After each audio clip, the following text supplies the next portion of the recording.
So, in our previous class, we were discussing Shukdev Goswami was telling that if any person follows four regulative principles, then he will stop his diseased life. He will be following purity in his life, he will be serving Krishna, and he will be purifying his heart this way. And as his heart will get purified, he will be able to um, his real identity will reveal. I mean his real constitutional status, that he is fragmental part of Krishna. So his real identity will reveal. So this is a gradual process. Okay, let's see. Shukdev Goswami says that in material or sinful life, we act in a way in which we are forced to commit sins and suffer as a result. This is so, and if we want to stop this cycle of suffering and victimization, we have to advance in knowledge. Ordinary people or karmis are fruitive actors who work all day and night to get some enjoyable results and then again suffer. Thus, the problems of such karmis are never solved. It is suggested, therefore, that one elevate himself to the platform of knowledge as prescribed in Srimad Bhagavatam. The first necessity is tapasya or acceptance of austerity. So, this is the topic of this chapter only, learning tapasya. That any person, if he is following four regulative principles, then he is actually living an austere life. And this is all enough. Srila Prabhupada tells that there is enough tapasya. Don't create your own. So whatever being told to us by Srila Prabhupada, it is enough. Chant 16 rounds, follow four regulative principles, hear about Krishna, and consume the remnants of Krishna. So this is already a tapasya, and it is all enough. So the first necessity is tapasya or acceptance of austerity. Any person who will follow his life like this, then he will definitely achieve the perfection of life. If a doctor advises a diabetic patient not to eat but to starve for some days, so we already read this. Then, although no one likes to starve, the patient must voluntarily accept starvation if he wants to be cured. This is tapasya, voluntary acceptance of a miserable condition. The ability to do this is good, and human life is meant for that purpose. Do you agree with this? That human life is meant for tapasya and not for sense gratification. And this is practical. You can, like, this can be proved. I can prove this. You can see that if any person, if he eats something, if he will overeat, then he will be diseased. Is it not? Even for one day, if he will overeat, then he will be like, "Oh, I'm so much fed up. Why did I overeat it?" So because, and if any person, if he is consuming his meals in limited quantity, then you will see that he will be healthy. Is it not? This is practical thing, and I try to follow this. I try to skip my dinner, or I try to have something light in my dinner. And this helps me to wake up early in morning. But when I consume heavy dinner or late night dinner, then definitely there is no possibility of me waking up early morning. Same for other things. If any person will sleep for more hours, then also his body will start paining. And same for other things, whatever sense clarification people do. So if they cross their limits, then they will be diseased. They will have to suffer. But on the other hand, if they live a limited life, if they live an austere life, then they will be happy. Do you agree with this? That when we wake up early morning, we leave our beds in morning, early morning, and we wake up early morning, we take nice shower, then we chant, and whatever things we do. So this is also austerity, and we become happy. On the other hand, if someday, if we slept for more hours, we were not able to get up early morning, so we will feel bad. So because human form of life is meant for an austere life, that a person should live an austere life. So the ability to do this is good, and human life is meant for that purpose. Indeed, Vedic culture prescribes tapasya, and one can see many tapasvis undergoing austerities in India. In the winter, they stand in water up to their neck and meditate. Standing in water during severe cold is not very comfortable, but they voluntarily do it. In the summer, they also ignite fires around themselves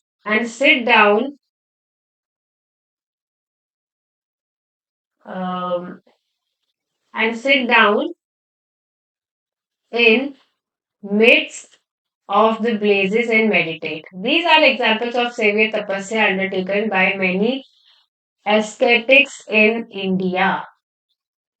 But we really don't have to do all these tapasya. Have you ever thought if someone would have told us to do these types of austerities?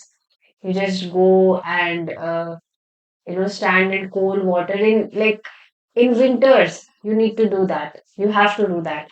In severe cold, you have to stand in water up to the neck,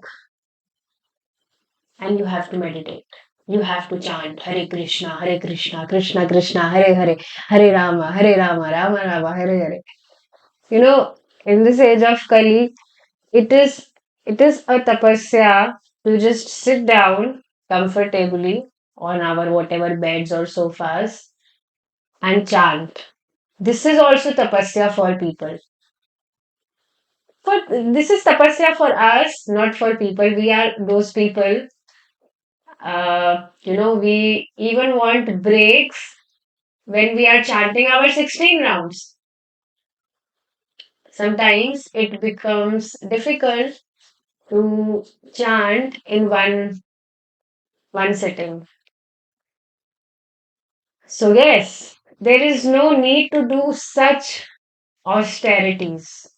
You won't believe, I know one person, uh, he takes shower twice in a week, and that to be with warm water, even in summers. So for him, first of all, taking shower daily is very big tapasya, and he can never take shower in cold water from cold water. So that was surprising for me, but anyways. Some tapasya is certainly required. Without it, one cannot advance in spiritual life or knowledge. Now, this is also practical that without controlling one's senses, he cannot progress in his spiritual life. It is not possible. Tapasya means sense control. And only this way one can progress in his spiritual life.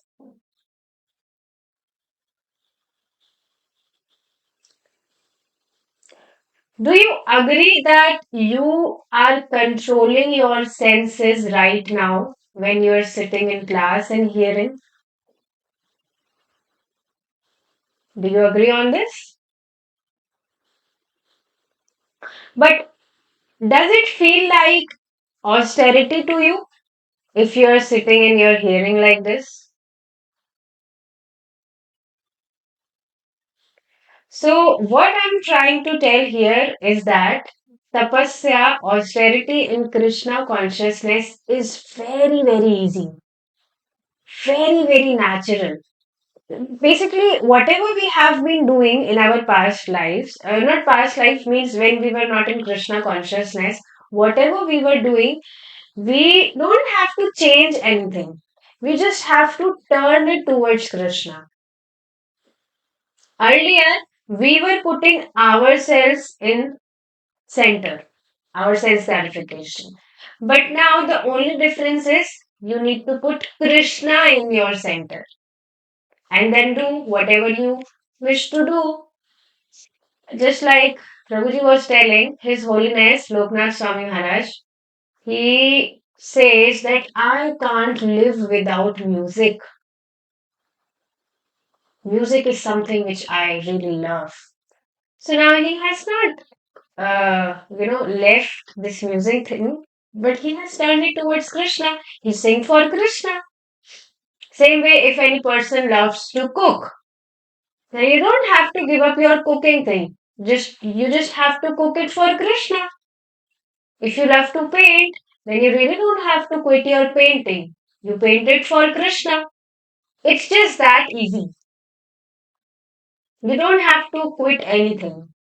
If you love to, gossip, talks, and all, then you talk about Krishna.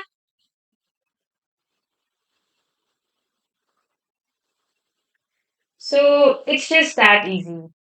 That austerities, tapasya in Krishna consciousness is really not tapasya.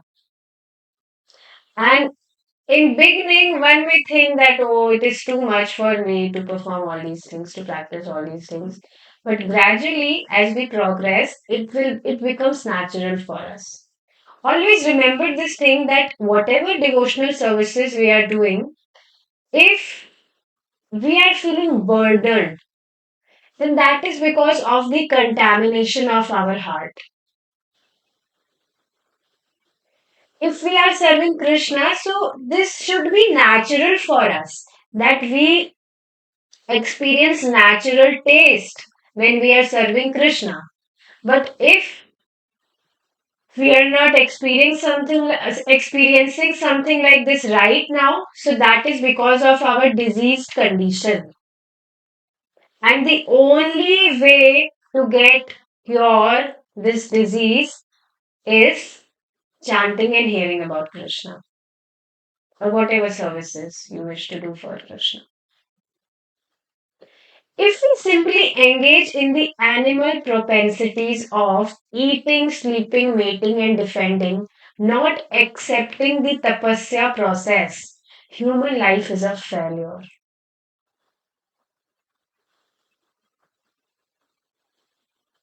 If one wants to become an initiated member of our Krishna Consciousness Society, we first of all ask him to undergo tapasya.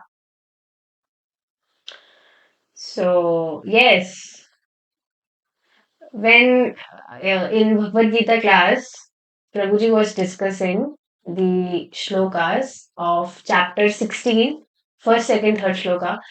So, there, Lord Krishna was telling the qualities of brahmacharis, sannyasis, grahastas, vanprasthas, and then in next shloka, Krishna was telling the qualities of a brahmana, kshatriya, shudra, vaishya. So, uh, one of the qualities of a brahmana is that he never speak lies. He never lies, basically. He's always honest, loyal. Now, it is very much difficult, is it not, in this age of Kali Yuga, to being loyal. Srila Prabhupada tells me beautiful thing that if someone is being loyal with you, then you should surprise. Oh wow, he's being loyal. Because it is very like there are very less chances of people being loyal, being honest in this age of Kali.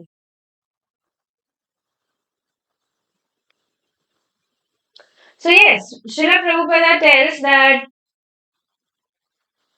for people, it is difficult for them to follow these four regulative principles. Like this is very big tapasya for people to follow four regulative principles. And if I will tell them to be honest in their lives and whatever things, then that will be really a very big tapasya for them. But you will see, as person, any people, he is practicing Krishna consciousness in his life, then automatically all these qualities comes. Is it not? There is no tendency of cheating people or exploiting. We just want to be honest. Devotees can relate with this. This is practical. So yes, in the Western countries, especially, it is a great tapasya to give up illicit sex life, intoxication, meat eating, and gambling. Although we require only these austerities, it is very difficult to observe them. And if you don't believe this, then you can try to preach any Western person. You can try. You should experiment. It is really a very big tapasya for the people. In England, a wealthy aristocrat inquired from a Vaishnava godbrother, Swamiji, can you make me a Brahmana? The Swamiji replied, yes, why not? You just have to observe these four principles: no illicit sex, intoxication, gambling, and meat eating. Impossible, the Britisher replied. So that Swamiji was Srila Prabhupada only.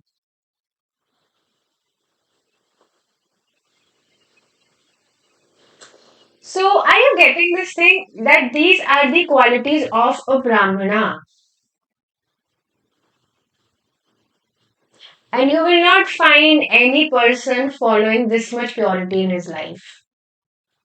Even the so-called Brahmanas by their castes, they they are so proud of that we are Brahmanas. They say these things proudly. One person, he said this thing to me very, very proudly. Of course, we are Brahmanas, we follow all the good things in our lives, but he was not following these four regulative principles.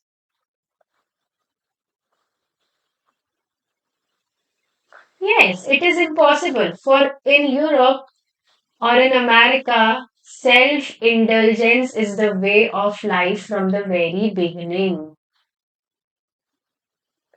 Like in Western countries, the condition is very, very worst. They are simply living like animals, and this is true. Animals means they are so much absorbed in these four things, and you might have heard that Western countries they are called developed countries.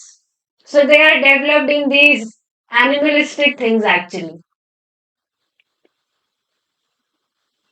and there is nothing good about this. Indian gentlemen often come to the West to learn these indulgences, and they think themselves to be thus advancing. So, this is the influence of the age of Kali. that people, they want to progress in their life, and they are actually progressing in these animalistic things, and they are thinking that we are advancing in our lives. Yes, this is true that people who are living in India, they want to go to Western countries. They dream to go to Western countries. And actually, when I was not Krishna conscious, I was not in Krishna consciousness, then I was also aspiring for the same. Actually, I was just, I was thinking that why have I born in India? Why have I not born in any Western country? But that was my ignorance, due to lack of knowledge. I was thinking all these things, but now I just thank Krishna that Krishna, you have actually saved me. And I was really looking forward to moving in Western countries and in settling Western countries. But Krishna saved me, fortunately. So yes, um, even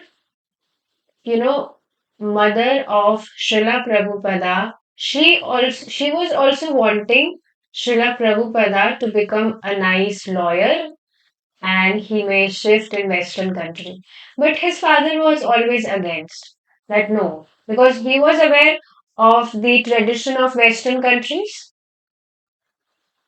So he was always saying no for this, that no, I don't want him to follow these Western indulgences in his life. I just want him to become a pure devotee of Srimati Radharani. But most of the people, not most of the people, almost all the people, they think like this, that my whatever my son or my daughter, they should settle in Western countries. Basically, they think that they are advancing in their lives, but this is not true. They are advancing in these animalistic things. Indians are automatically taught tapasya through their Vedic culture. But they come to America to forget that culture and accept another type of life. The real fact is, however, that if one wants to advance in spiritual understanding and solve all the problems of life, he must accept this life of tapasya, austerity, and restrictions. So, austerity means we have already discussed this point that austerity means accepting voluntarily acceptance of miserable condition or inconvenience. So basically what we have to do is we have like austerity means stepping out from our comfort zone. And what is comfort zone? Sleeping for late hours or consuming anything like goats or whatever things we have been doing when we were not putting Krishna in center. Basically, very beautiful point one should understand that when you are putting Krishna in your center, you are already controlling your senses at that time. Just like if you're hearing this lecture, if you're attending this class, nicely you're hearing, so automatically you are controlling your senses because now your senses, through your senses, you will not be able to watch any movie or hear any rubbish song because you are hearing the class. Same way, when you are consuming the offered food to Krishna, then that time also you have controlled your senses. You are not consuming any other whatever things, unoffered food. You're consuming offered food to Krishna. So that time, you catching this point that automatically when you're putting Krishna in center, then automatically you are controlling your senses. Nothing hard in this, right? And restriction means restricting ourselves from those things which is not good for our spiritual growth. Associating with non devotees is not good for our spiritual growth. This is very, very important. 2 days before, when Mataji was, she was just sharing that she is disturbed. She's so much worried about her future, this, that. Later, she told me that I talked with someone who disturbed my consciousness. Basically, there was one another Mataji who called her and she told her all these things. So that's why her consciousness got disturbed. So this is very, very important to not associate with non-devotees. Lord Chaitanya Mahaprabhu himself is instructing this thing. Asat Sang Tyag, A Vaishnav Achar. If you really want to progress in your life, see, association is important. You can't skip association. You will have to associate with someone.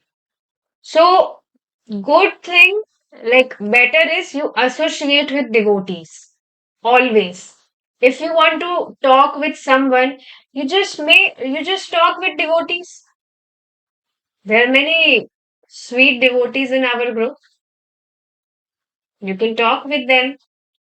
This way only you will be able to develop friendship with devotees.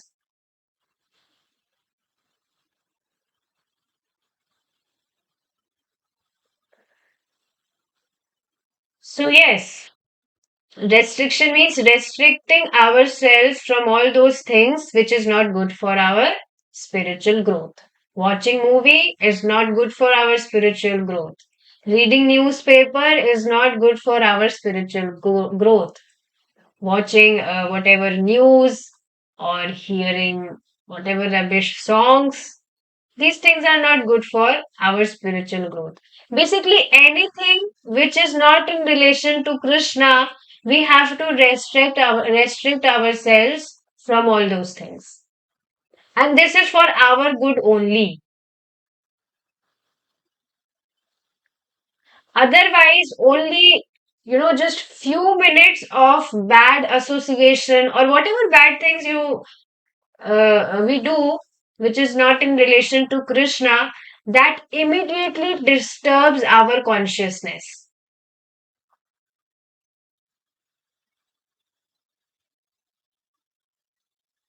So, intelligence is to save ourselves from all these things.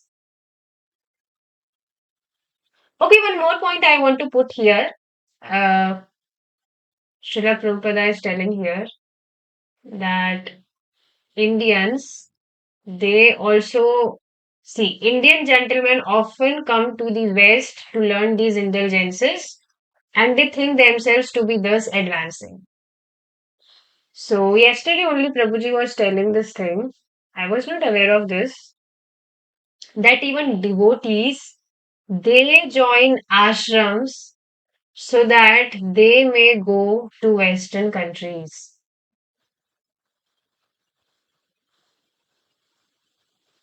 I mean, of course, they they aspire to go to Western countries not for sense gratification, of course, but then also these desires are not good. Basically, Prabhuji was explaining this point that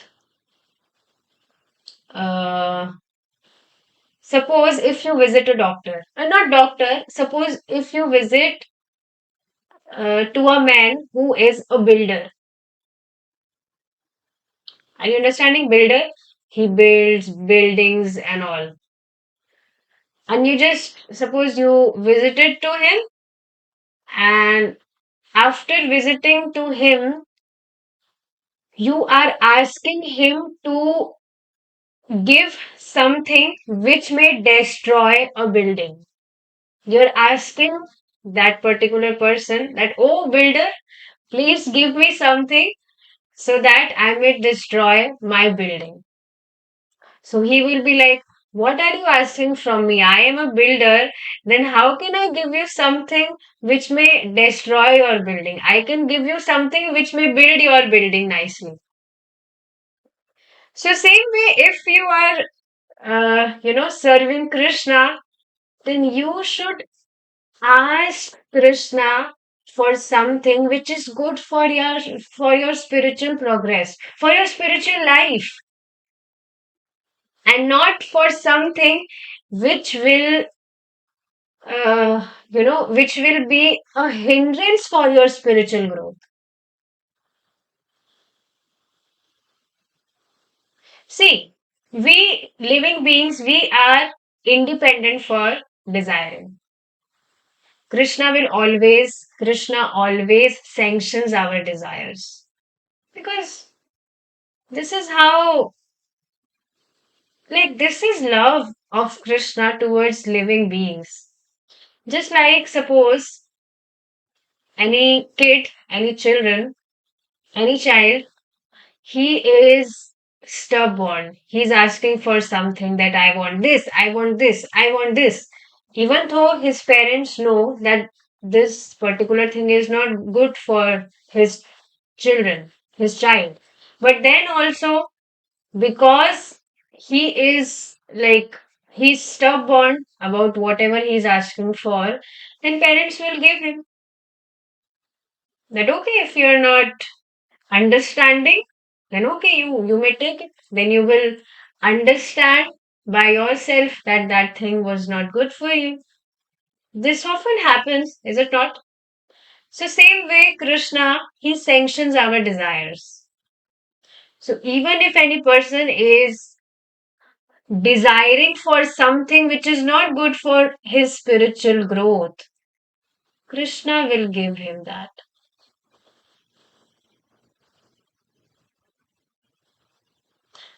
Like, there are two cases. Krishna, it basically, it is on the mood of Krishna whether he wants to give it or not.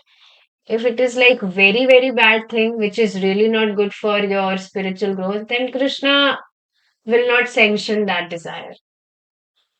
He will not fulfill that desire. And I can really relate with this. Like earlier in my early days of Krishna consciousness, I was aspiring to have a nice job. And I was literally praying from Krishna, Krishna, please, I want to do a job so that I may earn nicely for the sake of my survival or the things like that. To basically fulfill my necessities. I was just pretending like this. But Krishna never fulfilled my this desire. And now I'm happy that thank God that I'm not working. Thank God Krishna didn't fulfill my this desire. So we always, come to know these things later in our life that yeah, it was for our good only. Krishna is always our well wisher. Suhridam. He's always our well wisher.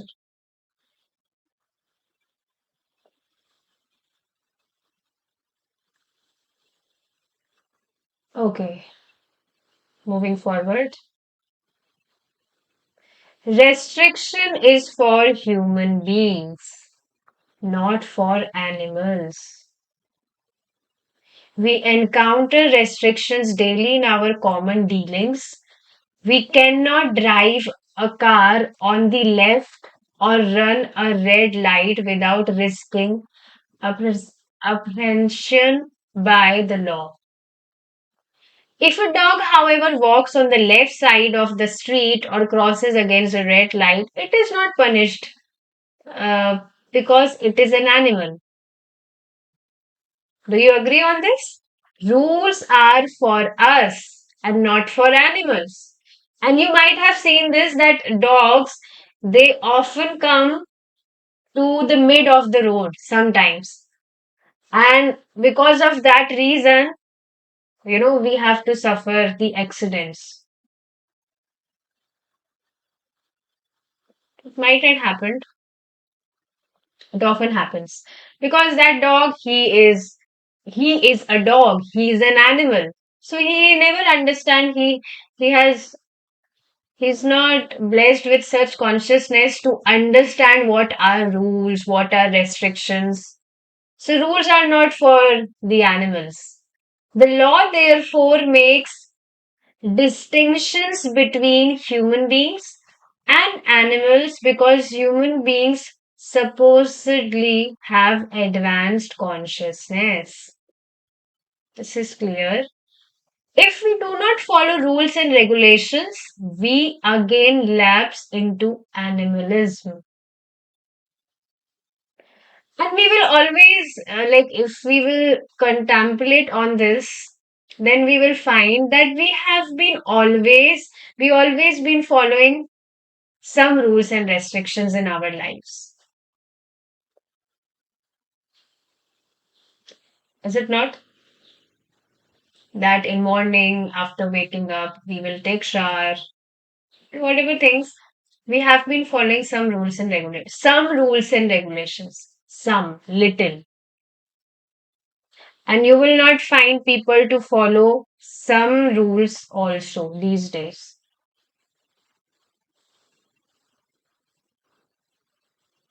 Like it is very common for people to, not take shower and working in that dirty condition in their kitchens or whatever things. Because in their consciousness, God is not there. So they are simply living like animal, isn't it?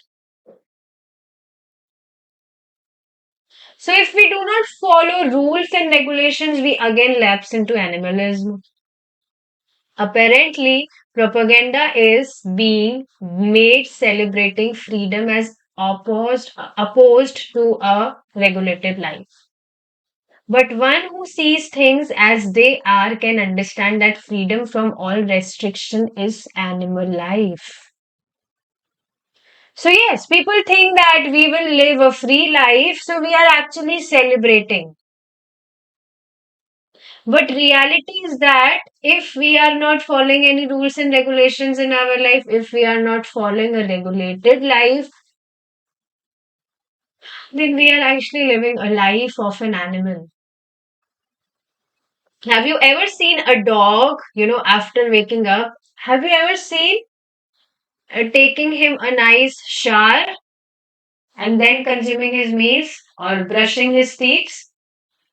You might have never seen any animal like that. They'll just wake up and they'll just search for their food. Even they don't like to take shower.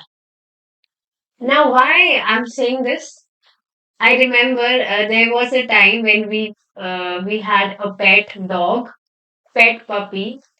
So we were once, I'm remembering, we were making him. I mean, basically, we were making arrangements to for his shower. We were making arrangements for his shower. And he was running like anything. And he was, screaming. That dog was screaming that he was like, no, I don't want to take shower. Shower is not my thing. I can't take shower. He, suppose if he would have speak like us human beings, so he would have been screaming like this that no, shower is not my thing. I can't take shower. I don't want to take shower. So he was screaming like that. So they really don't like to shower and to take bath. And if we human beings, if we are also, following the same things, then what is the difference between us and that dog?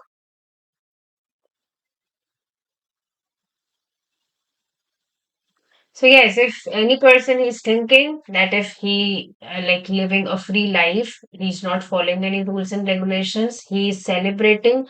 So it's not like that. He's actually living a life of an animal. Therefore, Shukdev Goswami recommends tapasya. If we want actual freedom from the problems of life, we have to accept a life of austerity. So, what is actual freedom? To get rid of the problems of our lives for always. What are the problems of life? Birth, death, diseases, and old age. This is the real problem of life. So, real freedom is to get rid of these problems of life for always. This is actual freedom. And for that, we will have to accept a life of austerity. We will have to follow some regulations and rules in our life. We will have to follow the purity in our lives and basically practice our devotional services nicely.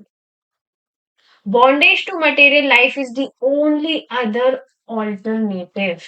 If we will not accept a life of of austerity, then the other alternative is material life, bondage to material life, which we have been suffering from eternal time.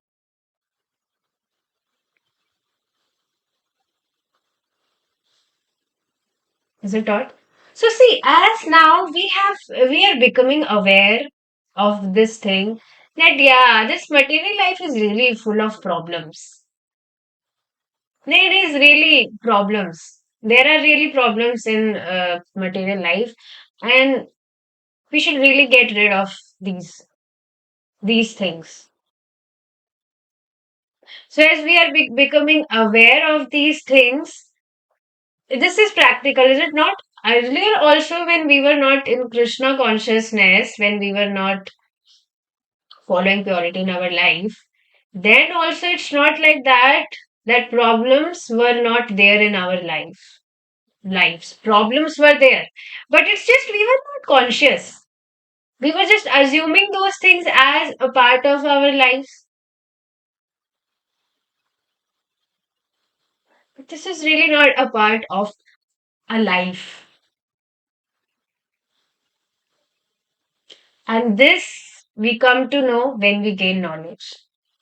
And once any person he come to know that he is actually suffering, his life is actually full of miseries.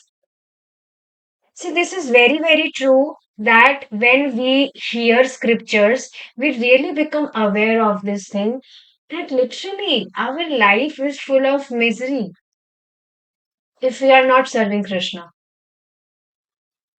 But the moment we are following purity in our life, following regulative principles, serving Krishna, you will observe that life will become easy day by day. And we will not get troubled with external things. One Mataji, few days ago, she was telling me that yeah, I was little disturbed. That's why I didn't chant it today or whatever, heard the class today because I was little disturbed.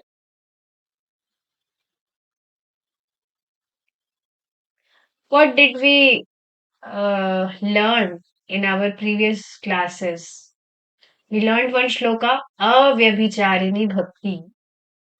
That, see, material world is meant to give us troubles. We will always be troubled because we are here in this material world. If any day goes without troubles, then you should be surprised. Oh wow, what a day! Trouble free day? How is that even possible? So troubles will always be there in our life every single day. But when, like, then also, if you have chanted your rounds, if you are hearing Krishna Katha and consuming remnants of Krishna, then you have actually won the war against Maya.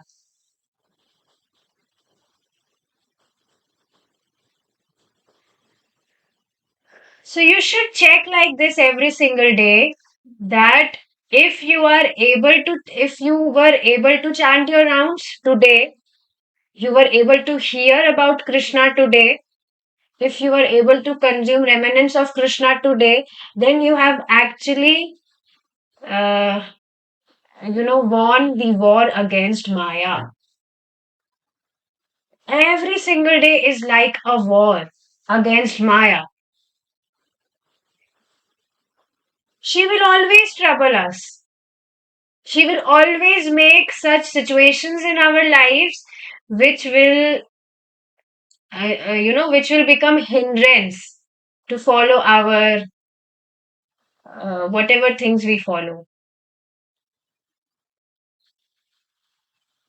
So every day is like a war. What is tapasya?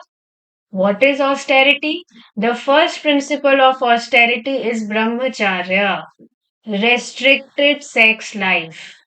The real meaning of brahmacharya is complete celibacy. And according to Vedic culture, in the beginning of life, one should strictly follow the regulations of brahmacharya. So you will see when we follow celibacy in our life, then not only we become not only like we become physically strong, not only physically strong but also mentally strong. Any person who is following celibacy in his life, he becomes so intelligent. His grasping power, uh, capacity of grabbing things, specifically whatever we hear from our scriptures, our grasping power increases as we follow celibacy in our life. And there are like external benefits also of following celibacy. Any person, if he is following celibacy in his life, he will look very younger. He will look very young. So yes, when he's grown up, so basically now here it is mentioned that in Vedic culture, um, yes, according to the Vedic culture, in the beginning of life, one should strictly follow the regulations of brahmacharya from the very beginning of his life. But you will see today, people are not even aware about this word, brahmacharya, especially the, young boys and girls. They are not even aware of this term, brahmacharya.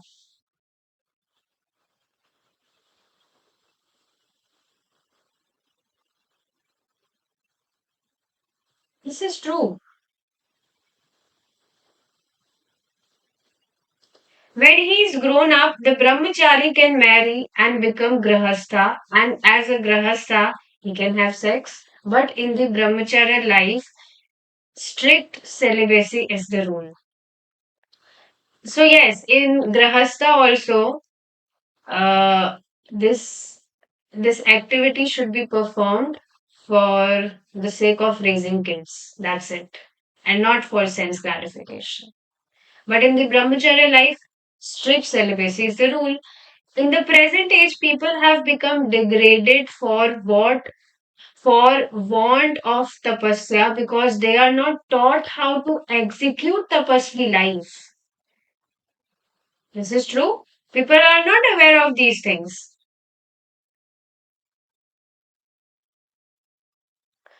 And that's why you will see that because they are engrossed so much in sense gratification, in their very young age only, people look so dull. But any person who is following an austere life, you will see a different shine on his face. See, this is very, very true that, like, from the very starting, when I have came into Krishna consciousness, so I attend live darshana of Vrindavan, ISKCON Vrindavan, live darshana every single day.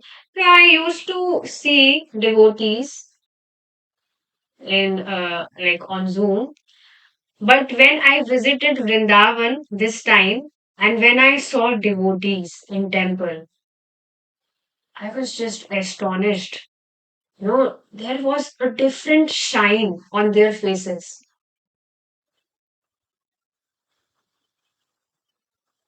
That was like amazing. And that is because they are living an austere life.